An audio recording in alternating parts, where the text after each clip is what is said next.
ہم سب نے بچپن سے ایک واقعہ سن رکھا ہے کہ ایک ایسی قوم بھی گزری ہے کہ جو ستاروں کے علم میں حد سے آگے گزر چکی تھی، اس قدر آگے کہ وہ خود کو مستقبل جان لینے والے سمجھنے لگ گئے تھے، اور اسی لیے ان پر ایک عذاب بھیجا گیا۔ لیکن عذاب والے فرشتے کو یہ کہا گیا کہ انہیں عذاب دینے سے پہلے ان کے علم کو جانچ لینا۔ جب وہ فرشتہ اس جگہ پر پہنچا تو وہاں کچھ بچے کھیل رہے تھے، اور اس فرشتے نے ان بچوں سے پوچھا کہ تمہارا سب سے بڑا عالم کون ہے؟ ان بچوں میں سے ایک نے پوچھا کہ آپ کو ان سے کیا کام ہے؟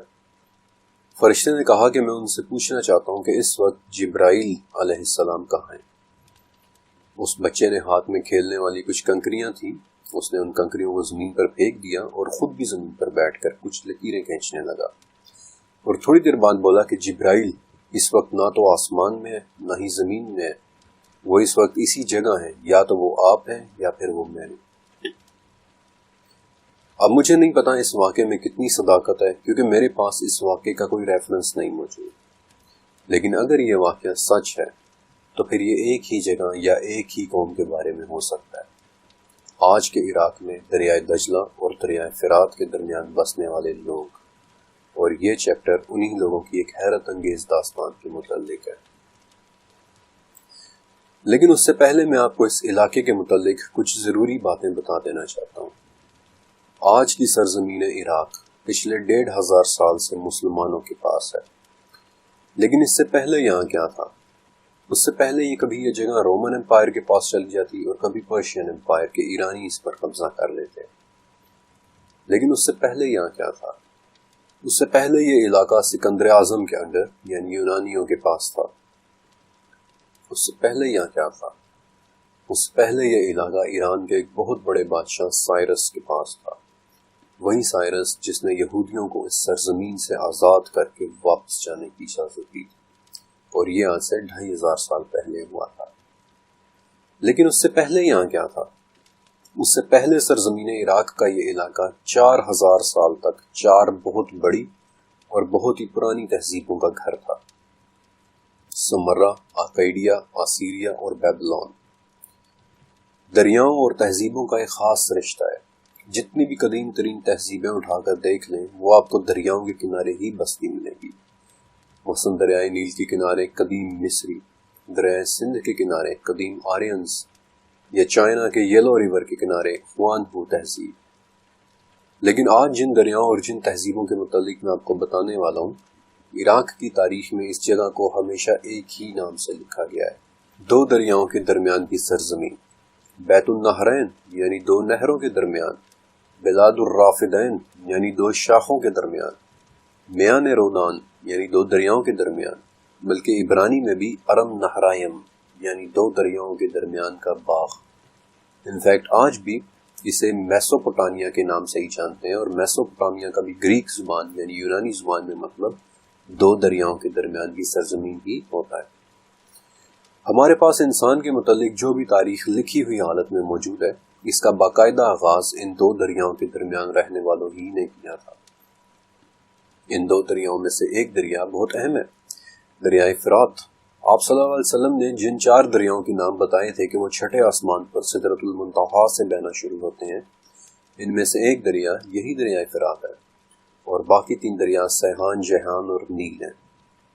فرات وہ دریا ہے جس نے قیامت کی ایک بڑی نشانی کا کردار بھی ادا کرنا ہے کہ اس میں سے سونے کا ایک پہاڑ نکلے گا، اور ہر بندہ اس پہاڑ کے متعلق سن کر اس کی طرف چل پڑے گا اور اس پر لڑے گا، اور اتنی خونریزی سے لڑے گا کہ ہر 100 میں سے 99 لوگ مارے جائیں گے، حالانکہ سبھی سوچ رہے ہوں گے کہ شاید میں بچ جاؤں اور اس سارے سونے کا مالک بن جاؤں۔ اور آپ صلی اللہ علیہ وسلم نے سختی سے منع کیا ہے کہ تم لوگ اس میں سے کچھ بھی مت لینا۔ ان دونوں دریاؤں کے درمیان کسی زمانے میں ایک شخص رہا کرتے تھے جن کا ذکر قرآن پاک کی 35 سورتوں میں ہے، اور جنہیں آج فادر آف 30 نیشنز یعنی 30 اقوام کے والد کہا جاتا ہے۔ سورہ صافات کی آیت 88 اور 89 میں انہوں نے ایک بات کہی، اور ان کی اسی بات سے میں اس چیپٹر کا آغاز کرنا چاہتا ہوں۔ اب ابراہیم نے ایک نگاہ ستاروں کی طرف اٹھائی اور کہہ دیا کہ میں بیمار ہوں۔ کون تھے یہ حضرت ابراہیم علیہ السلام جنہیں سورہ نساء میں اللہ تعالیٰ نے خود اپنا دوست کہا ہے؟ جنہیں 2 مرتبہ یعنی سورہ توبہ اور سورہ ہود میں بہت ہی نرم دل اور تحمل والے کہہ کر بلایا گیا، جو سورہ شعراء کے مطابق کہا کرتے تھے کہ فائدے میں تو وہ ہے جو اپنے رب کے پاس بے عیب دل لے کر جائے گا۔ اور پھر سورہ صافات میں اللہ تعالیٰ نے خود ابراہیم علیہ السلام کے متعلق کہہ دیا کہ وہ اپنے رب کے پاس ایک بے عیب دل لے کر آئے، جن پر اللہ تعالیٰ نے بذات خود سلامتی بھیجی ہے، جن کے متعلق سورہ بقرہ میں اللہ تعالیٰ نے خود بتایا ہے کہ انہیں کئی باتوں سے آزمایا گیا اور انہوں نے سب کو پورا کیا۔ اور سورہ نجم میں اللہ تعالیٰ نے انہیں وعدہ پورا کرنے والا اور وفا والا کہہ کر ان کی تعریف کی۔ اور یہ وہ نبی تھے جنہیں سورہ انعام کے مطابق اللہ تعالیٰ نے زمین و آسمان کی تمام مخلوقات دکھا دی تاکہ وہ یقین کرنے والوں میں سے ہو جائے۔ بلکہ اللہ تعالیٰ نے قرآن پاک میں انہیں جو ٹائٹلز دیے ہیں، ان میں سورہ بقرہ میں قوموں کے امام، سورہ حج میں مسلمانوں کے والد،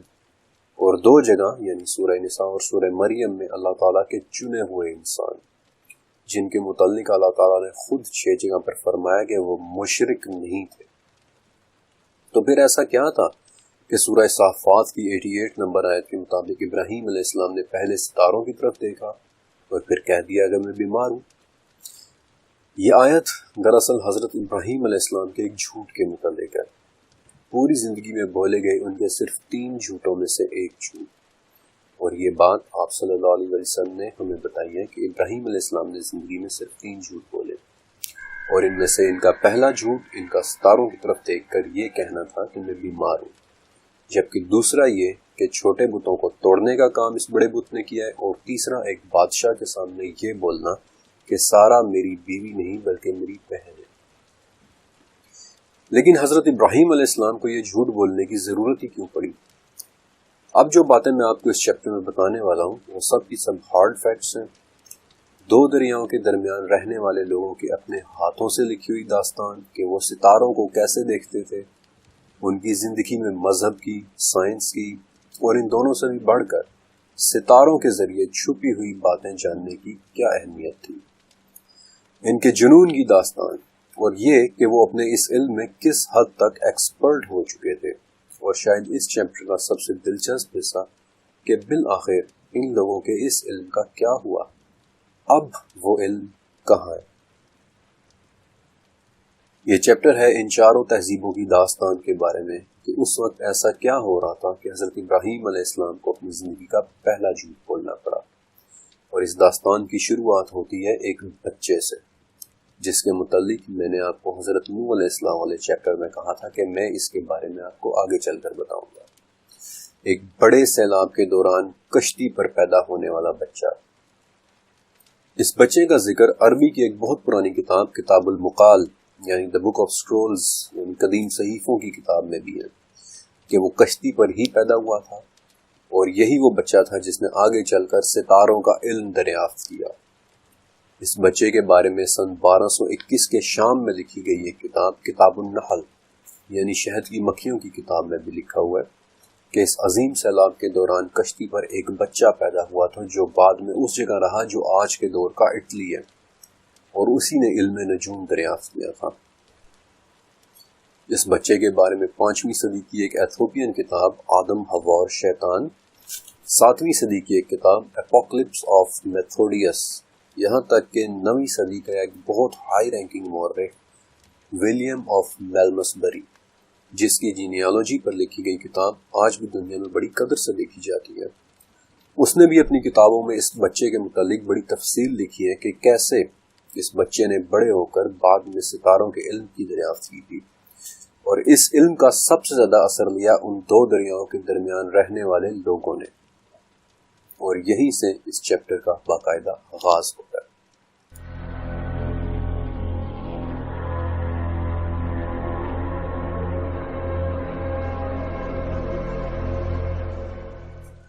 دو دریاؤں کے درمیان شروع ہوئی سب سے پہلی تہذیب سمرا تھی۔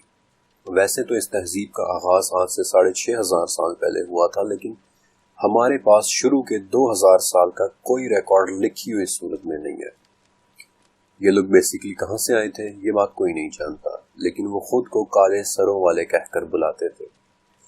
اور عجیب بات یہ ہے کہ بعد میں آنے والے آکیڈینز بھی انہیں کالے سروں والے ہی کہتے تھے۔ حالانکہ ان دونوں تہذیبوں کی زبان دو مختلف فیملی سے تعلق رکھتی تھی۔ بہرحال اتنا تو میں کہہ ہی سکتا ہوں کہ ان تک آسمانی پیغام ضرور پہنچا، اور ایسا میں اس لیے کہہ رہا ہوں کہ اگر آپ ان کے مذاہب کو اسٹڈی کریں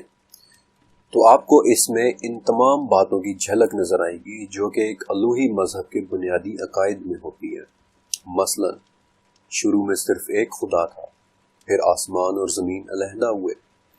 پھر 7 آسمان بنے اور ہر آسمان قیمتی پتھروں سے بنا ہوا ہے، جیسا کہ میں آپ کو پہلے چیپٹر میں بتا چکا ہوں،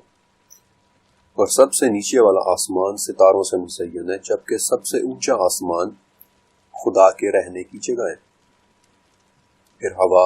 بارش اور طوفان بنے، اور پھر انسان بنا، اور جب کوئی مر جاتا ہے تو اس کی روح ایک مخصوص جگہ میں چلی جاتی ہے، جیسا کہ ہم عالم برزخ کے بارے میں پڑھتے ہیں۔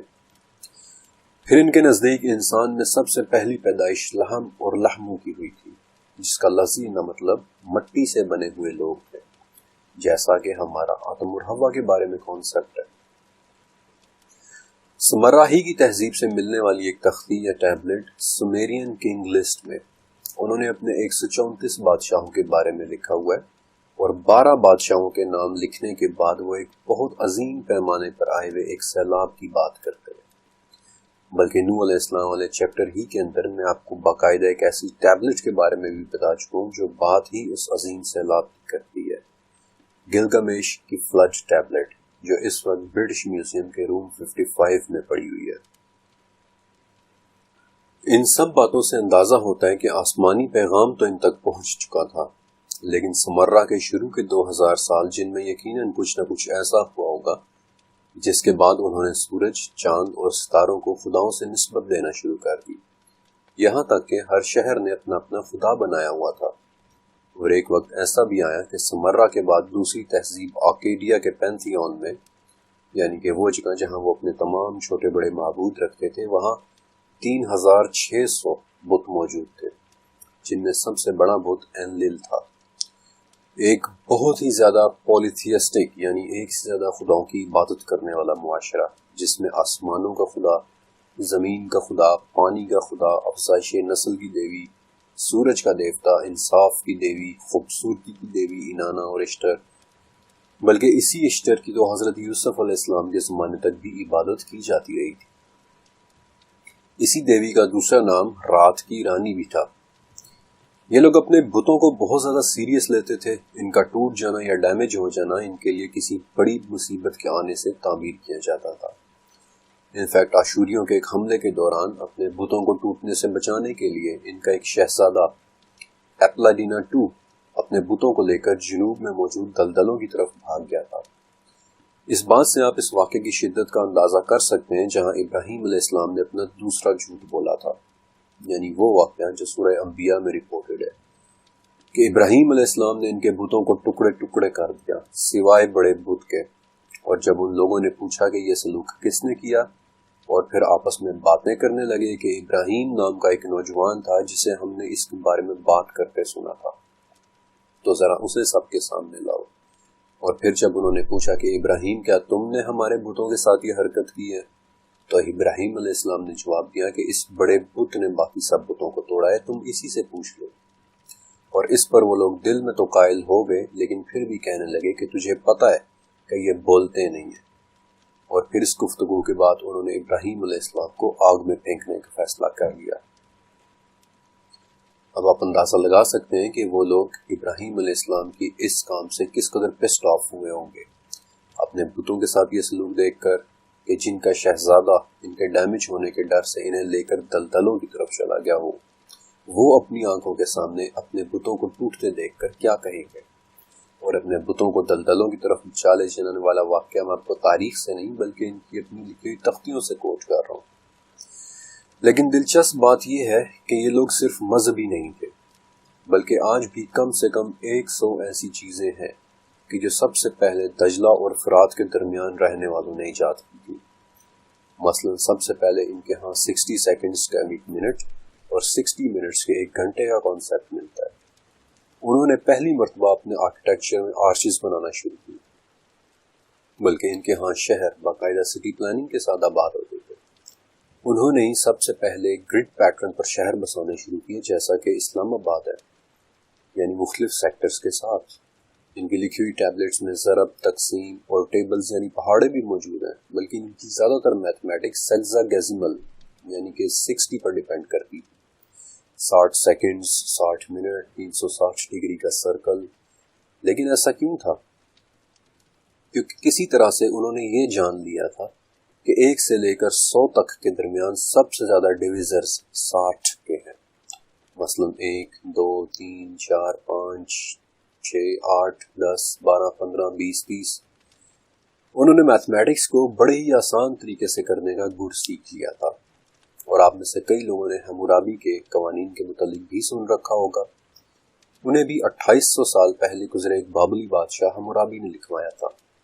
انسانی حقوق کی ایک ایسی لسٹ جس میں سے 100 سے زیادہ قوانین موجود ہیں۔ اپنی اچیومنٹس کے علاوہ لوگ دولت کے اعتبار سے بھی اسٹیبلشڈ لوگ تھے، کیونکہ عراق میں کھدائیوں کے دوران ان کے پاس سے وہ جولری بھی نکلی ہے جو اس وقت صرف وادی سندھ یعنی آج سے 4000 سال پرانے پاکستان میں بنا کرتی تھی، اور اس ٹیکنیک سے بنے برتن جو اس وقت صرف ہڑپا میں بنتے تھے، جس کا مطلب یہ ہے کہ سمرہ کے لوگ ایشیا سے امپورٹس کر رہے تھے۔ پھر افریقہ سے امپورٹ ہوئی کشمش، الغرض کے سمرہ اور بابل جیسی تہذیبیں امپورٹ ایکسپورٹ کے لحاظ سے اچھی بھلی اسٹیبلش ہو چکی تھی، کیونکہ سمرہ شاہراہ ریشم یا اس وقت کے انسینس ٹریڈ روٹ پر ایک اہم اسٹریٹجک لوکیشن تھی۔ لیکن ان کی جس اسپیشلٹی کے متعلق میں آپ کو خاص طور پر بتانا چاہتا ہوں وہ ان کا ستاروں کا علم تھا۔ کبھی آپ نے سوچا ہے کہ حضرت ابراہیم علیہ السلام کے متعلق سورہ انعام میں وہ واقعہ کیوں بتایا گیا ہے کہ جہاں ابراہیم علیہ السلام نے ایک ستارہ دیکھا اور کہا کہ یہ میرا رب ہے، لیکن پھر جب وہ غروب ہو گیا تو کہا کہ میں غروب ہو جانے والوں سے محبت نہیں رکھتا۔ پھر چاند کو چمکتا دیکھا تو کہا کہ یہ میرا رب ہے، لیکن جب وہ بھی غروب ہو گیا تو کہا کہ اگر میرے رب نے مجھے ہدایت نہ دی تو میں گمراہ ہو جاؤں گا۔ اور پھر جب سورج کو طلوع ہوتے دیکھا تو کہا کہ یہ سب سے بڑا ہے، یہی میرا رب ہے۔ اور پھر جب اسے بھی غروب ہوتے دیکھا تو کہا کہ میں اس شرک سے بیزار ہوں اور میں اپنا رخ اس کی طرف کرتا ہوں کہ جس نے ان آسمانوں اور زمینوں کو بنایا۔ 2 دریاؤں کے درمیان رہنے والے سورج، چاند اور ستاروں کو اپنے خداؤں کا یقین کی حد تک درجہ دے چکے تھے، اور ان کا ماننا تھا کہ انہی ستاروں کی چال کے ذریعے خدا انسان کو اپنے ارادوں کے بارے میں آگاہ کرتے ہیں۔ نینوا کی کھدائی کے دوران ایک چھوٹا سا آرٹیفیکٹ ملا تھا جسے شروع میں کسی گیم یا کسی کھیل کا ایک گمشدہ حصہ سمجھ لیا گیا تھا، لیکن بعد میں اسے ڈیسائفر کرنے پر پتہ چلا کہ وہ تو ستاروں کی چال ماپنے کا ایک آلہ تھا۔ بین النہرین کے لوگ وہ پہلی تہذیب تھی جو یہ جان چکی تھی کہ ستاروں اور سیاروں کی چال کو میتھمیٹکلی پریڈکٹ کیا جا سکتا ہے، اور یہ آلہ صرف ستاروں کو نہیں بلکہ ہماری زمین کے گھومنے کو بھی ماپ سکتا تھا، جو کہ خود بذات خود ایک بہت بڑی بات ہے۔ زمین کی روٹیشن کے متعلق کم تہذیبیں جان پائی تھی۔ بیسیکلی یہ سمرہ ہی کے لوگ تھے کہ جنہوں نے پہلی مرتبہ ستاروں کو کانسٹیلیشنز میں تقسیم کیا، اور پھر بعد میں آنے والے یونانیوں نے تو صرف ان کی ہاں میں ہاں ملائی تھی۔ لیکن ان سب سائنٹیفک دریافتوں کے علاوہ ان کی ستاروں کے ساتھ کچھ غلط عقائد بھی وابستہ تھے۔ مثلا ان کا یہ بھی ماننا تھا کہ ستاروں کی اس چال کے ذریعے انسان کو ہونے والی باتوں کے بارے میں پتہ چل سکتا ہے۔ اور یہاں میں آپ کے ساتھ بین النہرین کے ایک بادشاہ کا ذکر کروں گا جسے نمرود کہا جاتا ہے۔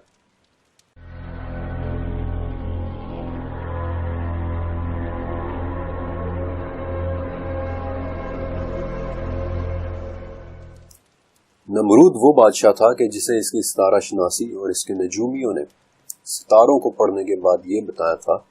کہ ایک بچہ پیدا ہوگا جو ہمارے مذہب کے خلاف کھڑا ہوگا، اور اسی لیے نمرود نے نومولود بچوں کو قتل کرنے کا حکم دیا تھا، اور یہ قتل دائی کی انفارمیشن پر ہوتے تھے۔ اور یہی وہ وجہ تھی کہ ابراہیم علیہ السلام کی والدہ نے انہیں ایک علیحدہ مقام پر جنم دیا تھا۔ یہی وہ بادشاہ تھا جس کے متعلق کتاب المقال یعنی بک آف سکرولز میں لکھا ہوا ہے کہ اس نے 3 سال تک ستاروں کا علم اس شخص سے سیکھا جو کشتی پر پیدا ہوا تھا۔ یہی بات 3 صدی کی ایک کتاب کیو آف ٹریجرز یعنی کہ خزانوں کے غار میں بھی لکھی ہوئی ہے،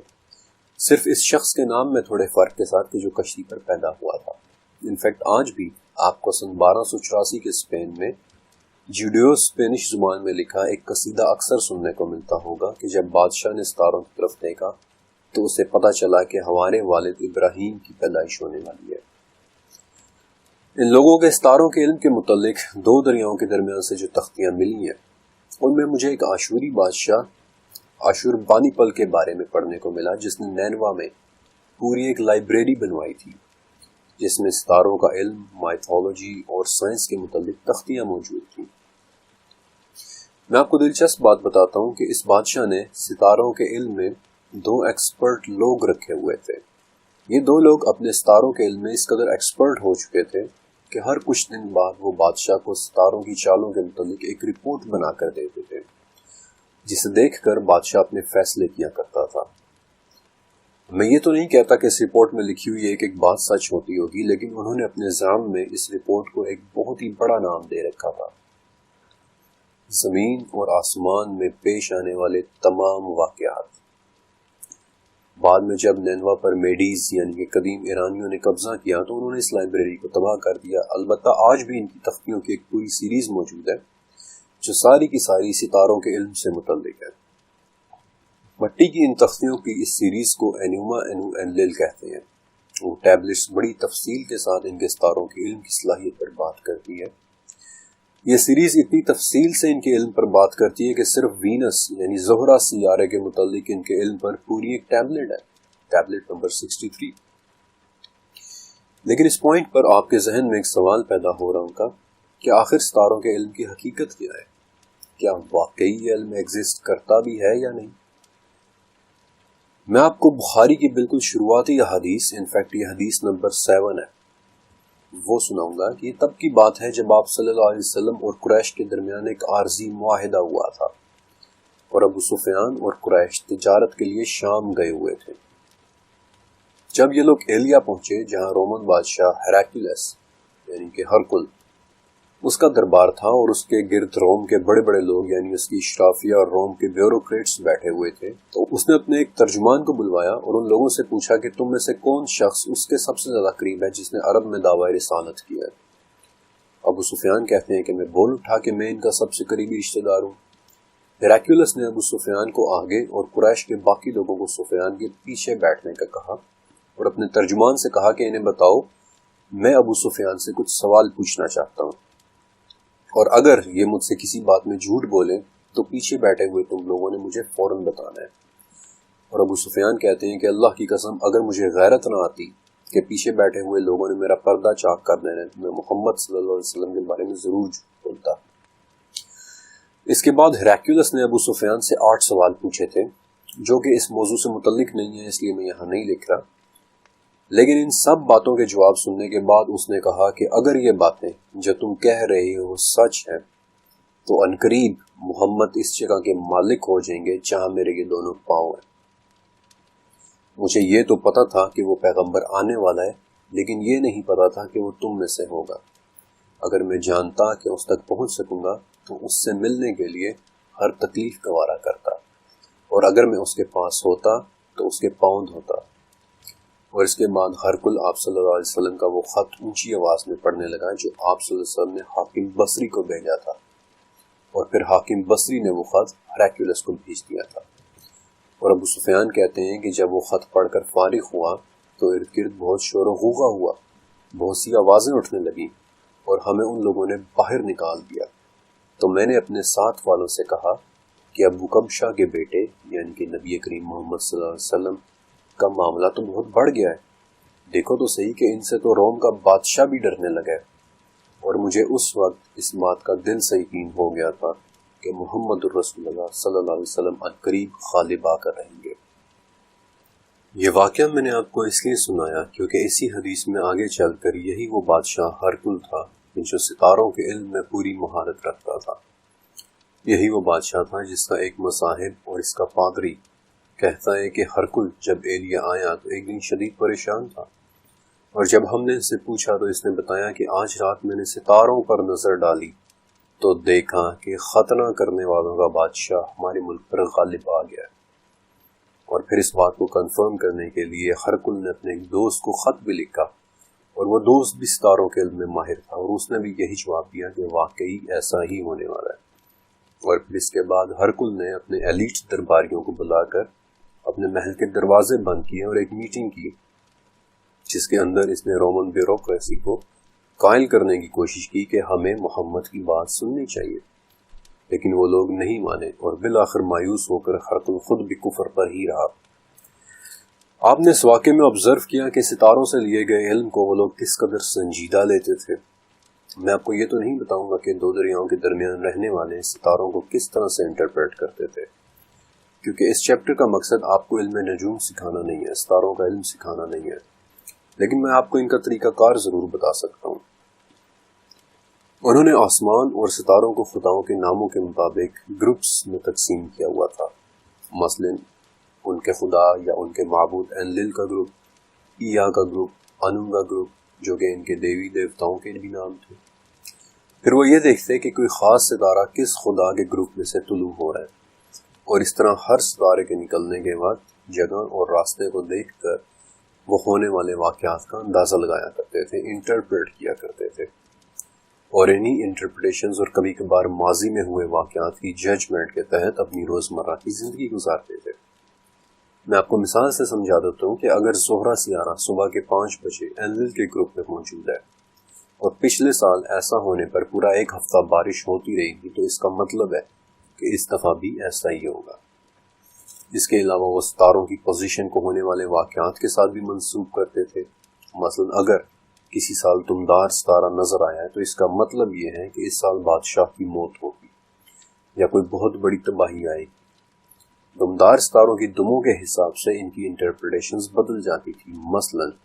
ایک دم والے دمدار ستارے کا مطلب ہے قحط، اور 2 دموں والے دمدار ستارے کا مطلب ہے خونریزی۔ ستاروں کے علم کے متعلق ان کی انٹرپریٹیشنز زیادہ تر پیشن گوئیوں کے متعلق ہوتی تھی۔ اس طرح کے عقائد اومنز کہلاتے ہیں۔ یہ اومنز بائنری فارم میں بھی ہوتے ہیں، یعنی ہاں یا نہ کی صورت میں، مثلا کیا میں اس سال بیمار پڑوں گا، ہاں یا نہ، اور کنڈیشنل سٹیٹمنٹس کی صورت میں بھی، مثلا اگر اس سال فلاں کام ہوا تو پھر فلاں کام بھی ہوگا۔ اور بابلی اور اشوری بادشاہ تو ان اومنز کو اس قدر سیریس لیتے تھے کہ اگر وہ کوئی برا اومن دیکھ لیتے، مثلا اس سال بادشاہ ایک مہمان کے ملنے سے بیمار پڑے گا، تو وہ اپنی حکمرانی وہ اپنی جگہ کسی عارضی بادشاہ کو بٹھا کر کچھ وقت کے لیے تخت ہی چھوڑ دیتے تھے۔ میں نے آپ کو ٹیبلٹس کی سیریز انوما انو انلل کے متعلق بتایا کہ وہ ان کے ستاروں کے علم پر شاید سب سے بڑا خزانہ ہے۔ انوما انو انلل میں 70 ایسی تختیاں ہیں جن پر 7000 قسم کی پیشن گوئیاں لکھی ہوئی ہیں، اور ان 7000 پیشن گوئیوں میں سے میں آپ کو ایک پیشن گوئی پڑھ کر سنا دیتا ہوں کہ اگلے سال کے شروع میں ایک سیلاب آئے گا جو دریا کی باڑ کو توڑ دے گا، اور جب چاند گرہن مکمل ہو جائے تو بادشاہ کو چاہیے کہ وہ مجھے خط لکھے، اور میں ان ٹوٹی ہوئی باڑوں میں سے ایک باڑ کے ذریعے رات کے وقت داخل ہوں گا، اور کسی کو اس بات کا علم نہیں ہوگا۔ آپ نوٹس کر رہے ہیں کہ وہ اپنے اس علم میں خود کو کس قدر کانفیڈنٹ اور پرفیکٹ تصور کرتے تھے۔ انوما انو انلل یعنی اسی سیریز میں 32 ٹیبلٹس ایسی ہیں جن پر آپ کو مختلف قسم کی آسمانی آبزرویشنز ملیں گی۔ ان 32 ٹیبلٹس پر جاپان کی یونیورسٹی آف سکوبا نے بہت کام کیا ہے۔ میں آپ کو ان کی آبزرویشنز پڑھ کر سنا دیتا ہوں کہ آسمان پہلے بہت زیادہ سبز اور پھر بہت زیادہ سرخ ہو گئے۔ اب وہ لوگ ڈیفینیٹلی اورورا لائٹس کے متعلق بات کر رہے تھے کہ جو ہمیں رات کے وقت ناروے کے آسمان میں دیکھنے کو ملتی ہیں،